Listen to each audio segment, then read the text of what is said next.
I simply want to ask this. It seems, so many people just assume, oh, it's a bad justice system. They didn't do it right. Well, still, I mean, reasonable doubt is a very, very difficult thing to prove.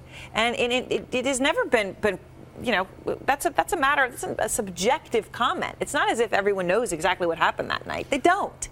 So how can we just say, oh, their system's bad because she got convicted? Well, I don't think you can say that, and I don't think it's fair to say that. I mean, with the Italian system, it's different than ours because it's sort of a combined judge-jury system. You've got a judge and sometimes two judges, and then lay people who sit on the court and hear the evidence. And that's on the lower court, the trial court. It's in the middle-level court, and then eventually it goes to the Supreme Court. Right. But in the end, this evidence has been looked at and analyzed by a huge number of judges and ordinary people, and ultimately we now have a finding of guilt. So I think you can't say that their process isn't a correct process. They looked carefully at this evidence. You might disagree with their analysis, but they certainly tried to be careful. So, Steve, to that point, first of all, I just want to go through some of the evidence, and we went through this last night. I know you find all of this evidence not to be compelling, and you've gone through reasons why. I don't need you to do that tonight, but I'll just go through it, right? The knife had her DNA, Meredith's on it. You've said that knife didn't fit the profile of the knife that was used to kill Meredith.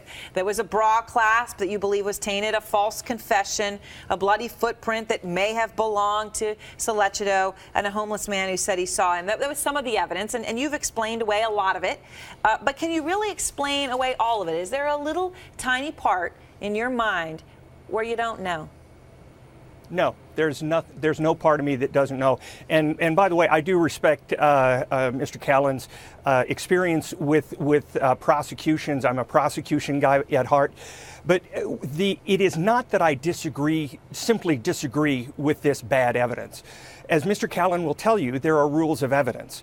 And if rules of evidence aren't followed, then bad evidence gets in. I am not saying that this is legitimate evidence that is misinterpreted. I am saying this is illegitimate evidence that should never have come into a court, never would have come into a United States court because it's illegitimate. It is like playing a football game where... Is illegigitimate, let me just ask you this question. Even if that's illegitimate, how does that mean that she didn't do it? How can you be so sure? I mean, the only reason I ask is just this keeps coming up again, up again, up again. People are so obsessed with it.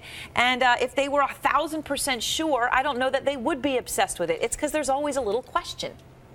There isn't a question because here's what happened. You have a burglar going into a room, into a house. He is surprised by a woman coming home. He kills her. He sexually assaults her. He leaves. What happens then is you have his DNA and her DNA. That's it on the crime scene. And guess what? We have only that. If Amanda and Raphael were in the murder room, had anything to do with it, their DNA, their fingerprints, their evidence would be there.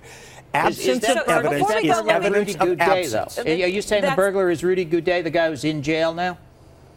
Yes, that's him. Okay, that's Rudy Goudet. But let me. Okay, before we go, Steve raises a fair point, right? He says that there would be. What would be the motive of the Italian justice system to go after this American girl if they had the evidence? I don't get it. I mean, why would you say, okay, we're going to make this up? I don't understand that. I can answer that. Well, let me just talk about it for a minute because Steve's written a book saying, it's superstition, religious bias, scientific ignorance. This is all from his book.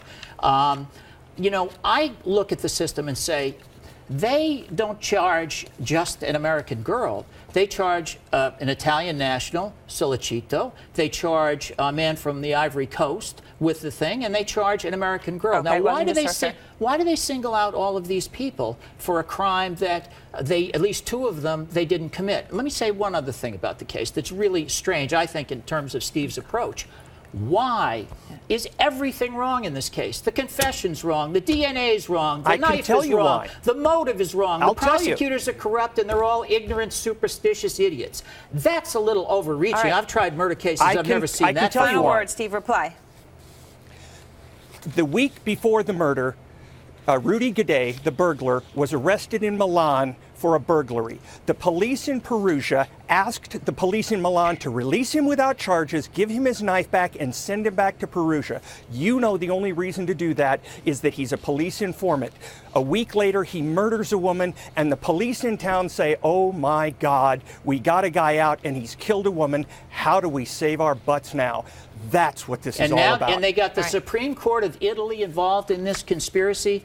That's like saying that... Yes, they do. You're being naive. murder in you New don't York, understand the you Italian get Judge system. Ro- You don't the understand head of the it. Supreme Court You are involved.